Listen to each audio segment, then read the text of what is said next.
تو یہ کریکٹرسٹک ہمیں اس چیز کے بارے میں گائیڈ کرتی ہے کہ ہمیں پبلک اور پرائیویٹ کی جو ڈسٹنکشن ہے اس کا خیال رکھنا ہے اور ہمیں اس کی اویئرنیس ہونی چاہیے۔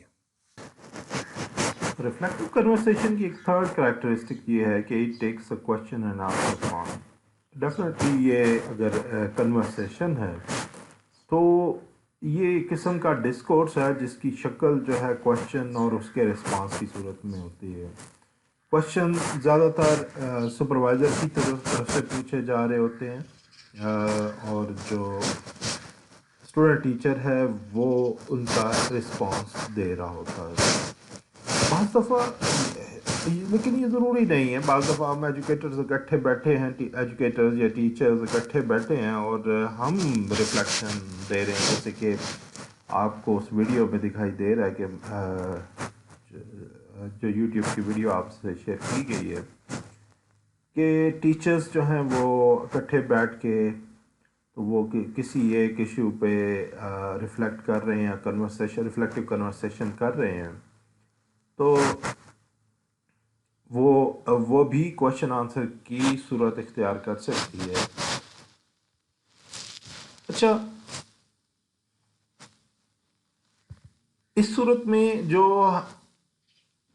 کوشچنس ہیں ان کی کچھ سجیسٹڈ کوشچنس ہیں جن کو یہاں سم فنڈامنٹل کوشچنس کے نام سے دیا گیا ہے، تو یہ ٹیچرز جو ہیں وہ پوچھ سکتے ہیں ایک دوسرے سے یا اپنے آپ سے، تاکہ انہیں پتہ چلے کہ کون سی فورسز ہیں جو انہیں کنسٹرین کر رہی ہیں یا انہیں لائبریٹ کر رہی ہیں۔ تو کوشچنس میں پڑھ دیتا ہوں۔ پہلا کوشچن ہے، what is my teaching like? What is successful in my teaching? How do I know this? Why is it like this? How has it come to be this way? What are the effects of my teaching on those I am working with? What do I need to change to improve what I do? How might I do this? اچھا، یہ questions کی جو nature ہے وہ ذرا دیکھیں گے۔ Questions کیا آپ کو ڈیفیشنسی بیسڈ لگتے ہیں یا کہ اسٹرینتھ بیسڈ کوشچنس ہیں؟ اگر کوشچن نمبر 2 کو آپ دیکھیں، what is successful in my teaching, تو آپ کو اندازہ ہو جائے گا کہ یہ اسٹرینتھ بیسڈ کوشچن ہے۔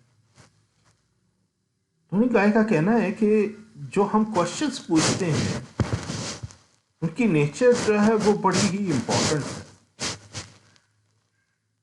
بڑی امپورٹنٹ کوٹیبل کوٹ اس کی لگتی ہے کہ we grow in the direction in which we ask questions۔ بڑی انٹرسٹنگ سٹیٹمنٹ ہے کہ ہم جس طرح کے کوشچنس پوچھتے ہیں اسی ڈائریکشن میں ہم گرو کرتے ہیں۔ اگر ہم اسٹرینتھ بیسڈ کوشچنس پوچھ رہے ہیں تو ہماری ہم اسٹرینتھ کی صورت کی طرف گرو کرتے ہیں، اور اگر ہم ڈیفیشنسی بیسڈ کوشچن پوچھتے ہیں تو ہم اپنی ویکنسز کی طرف ہی گرو کرتے ہیں۔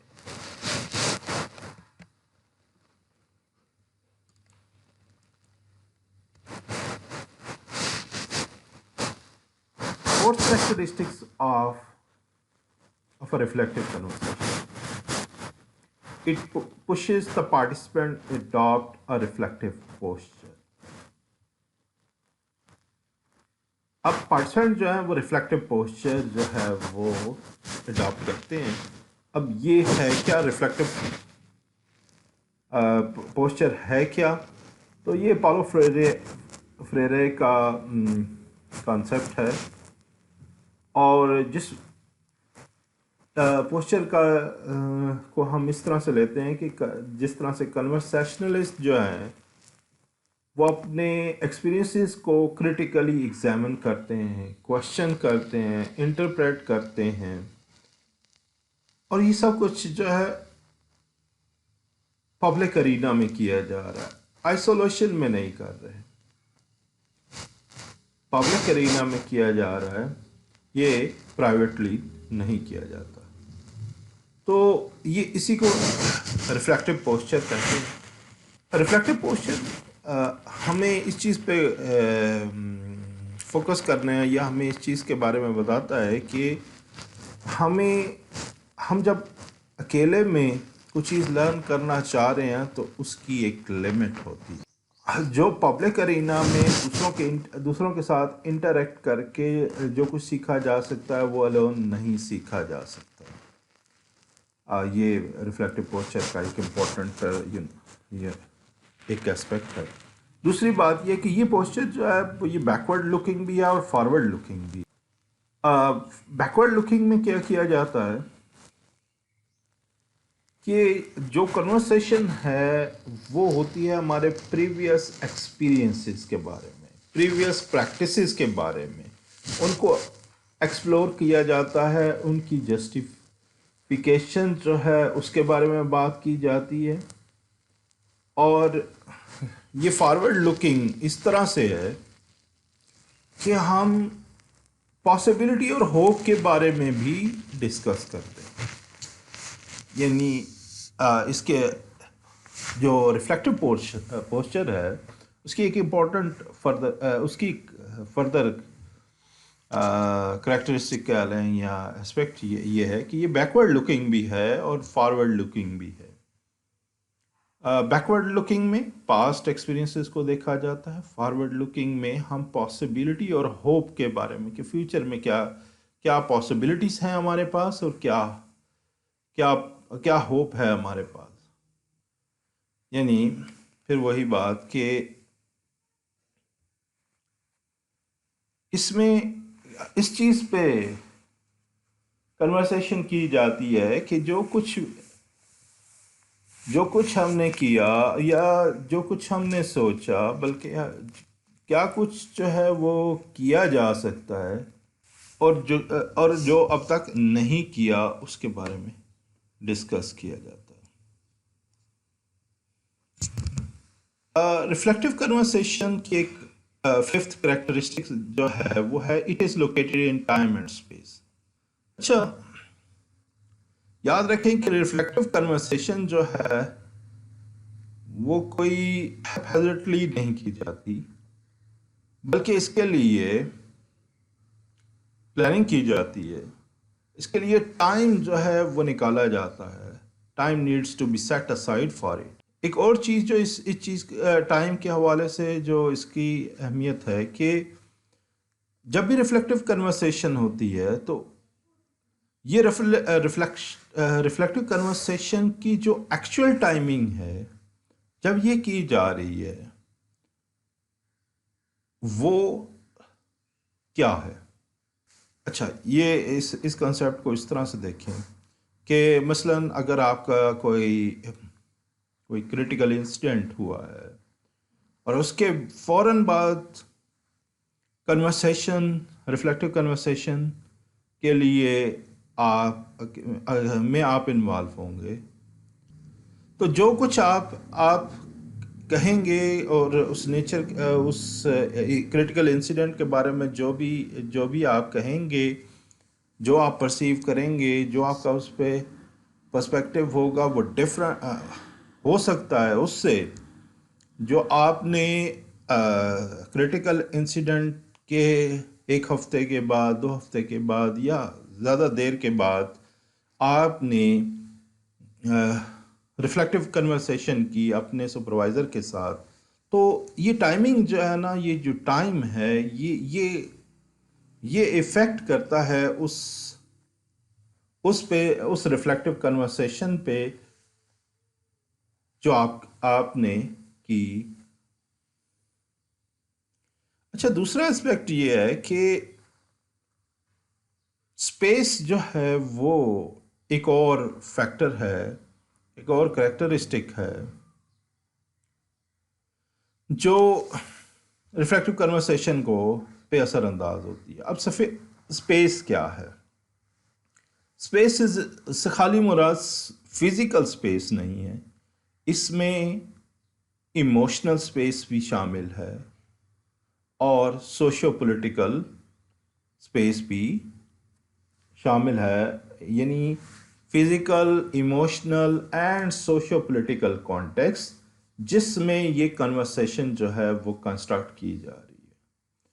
اور اس اسپیس میں جو سب سے یعنی اس فزیکل اسپیس کے اندر جو ایموشنل اور سوشو پولیٹیکل کانٹیکس ہے اس میں جو رول ہے وہ ڈائیلاجیکل ادر کا رول بہت زیادہ کروشل ہے. اب ڈائیلاجیکل ادر سے یہاں کیا مراد ہے؟ اس سے مراد وہ سپروائزر ہی ہے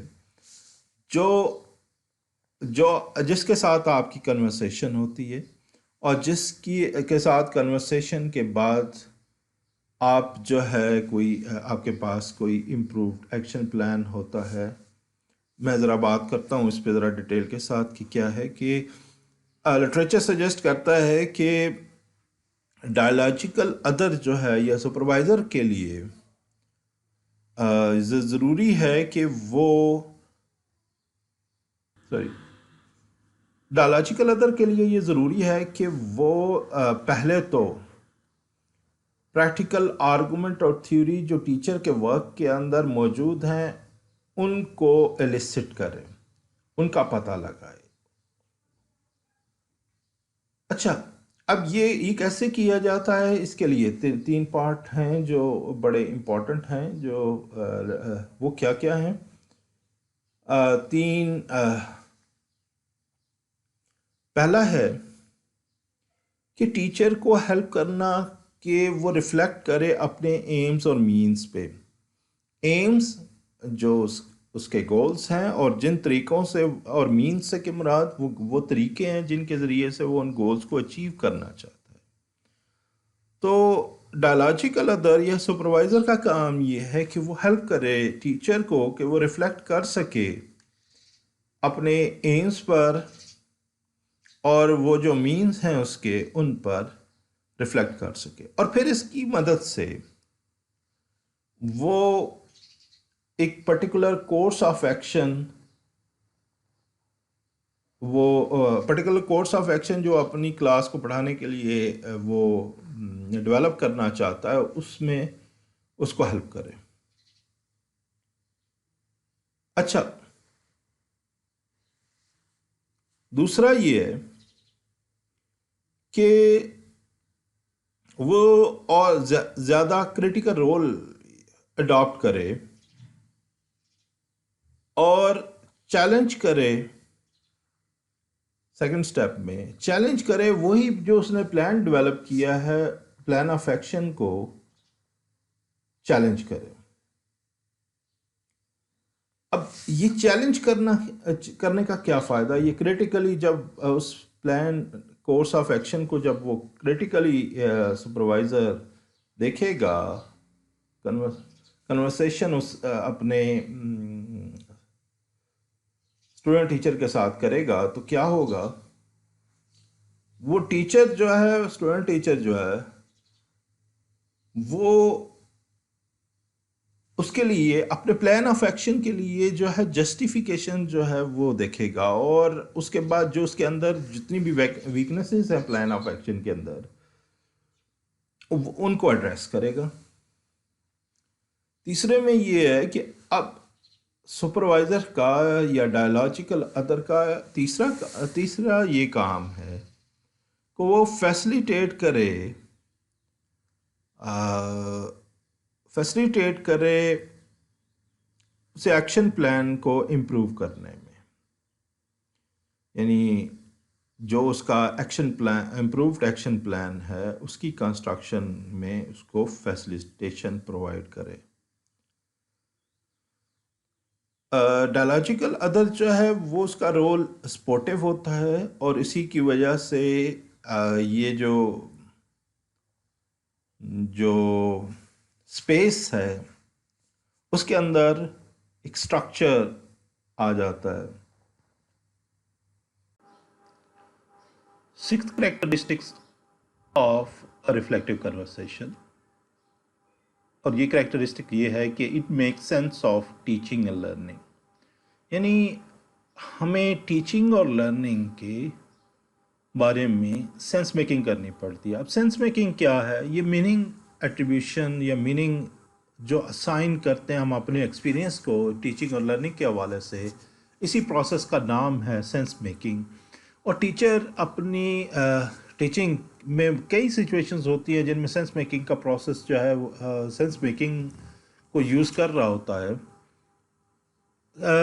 انہیں اس چیز کا کے بارے میں سینس میکنگ کرنی پڑتی ہے جب وہ پرسیوڈ اور actual impact of their actions کی سینس میکنگ کرتے ہیں کہ یہ جو ان کے پرسیوڈ ہیں یا ایکچوئل امپیکٹ ہیں چلڈرن پہ ان کی.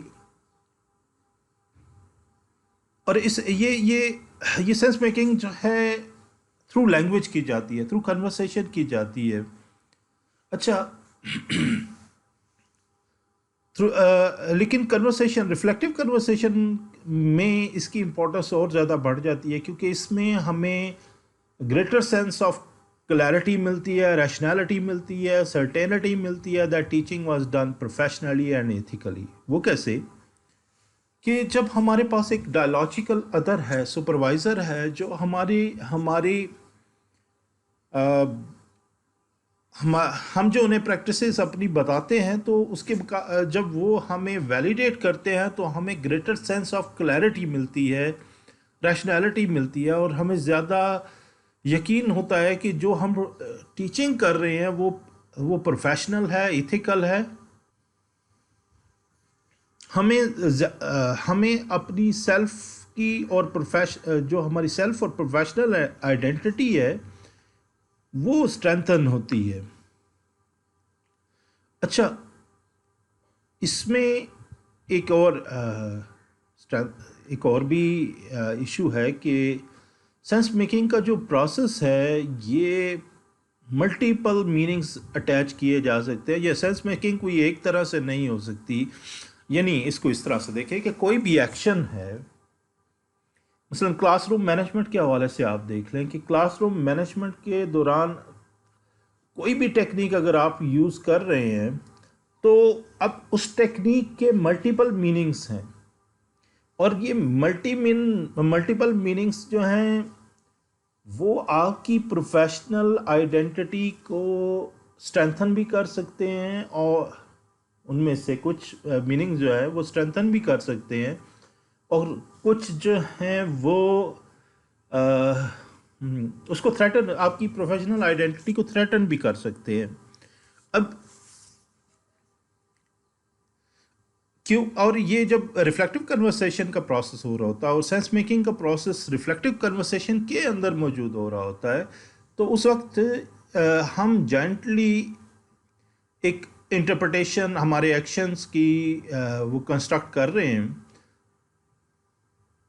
ریفلیکٹیو کنورسیشن کو آج کل پروفیشنل ڈیولپمنٹ کے لیے بھی یوز کیا جا رہا ہے، اور اس میں کولیبریٹیولی جو ہے میننگ میکنگ کی جاتی ہے، کولیبریٹیولی نالج ڈیولپ کیا جاتا ہے تاکہ جو پارٹیسپینٹس ہیں ان کی لرننگ ہو سکے، پارٹیسپینٹ ٹیچرز جو ہیں ان کی لرننگ ہو سکے، اور ان کی پریکٹسز جو ہیں ان کو بہتر کیا جا سکے. اور اس میں ہوتا کیا ہے کہ communication, exploration, challenge and justification of the teachers lived experiences, کہ ٹیچرز کے جو لیوڈ ایکسپیرینسز ہیں، یعنی جو ان کے ایکسپیرینسز ہیں، ان کی کمیونیکیشن سے، ان کی ایکسپلوریشن سے، ان کو چیلنج کیے جانے سے، اور پھر ٹیچر جب اس کو جسٹیفائی کرتا ہے تو ہو سکتا ہے دیر از پاسبلٹی کہ اس کے پرسپیکٹیو میں، اس کے ایٹیچیوڈ میں، اس کی ویلیوز میں کوئی چینج آ جائے. تو پروفیشنل ڈیولپمنٹ کا مقصد بھی یہی ہے کہ ہم چاہ رہے ہوتے ہیں کہ پرسپیکٹیو، ایٹیچیوڈ اور ویلیوز جو ہیں وہ جو پارٹیسپینٹس ہوتے ہیں ان میں لایا جائے. تو اس کا مطلب یہ ہے کہ ریفلیکٹیو کنورسیشن کو افیکٹولی یوز کیا جا سکتا ہے پروفیشنل ڈیولپمنٹ کے لیے بھی. 7th کریکٹرسٹکس جو آف ریفلیکٹیو کنورسیشن ہے، سجیسٹ کرتی ہے کہ اٹ انٹروگیٹس ایجوکیٹرس ایکسپیرینسز. یہ تو ہم بار بار ریپیٹ کرتے آ رہے ہیں کہ ریفلیکشن کے لیے ایکسپیرینس را مٹیریل.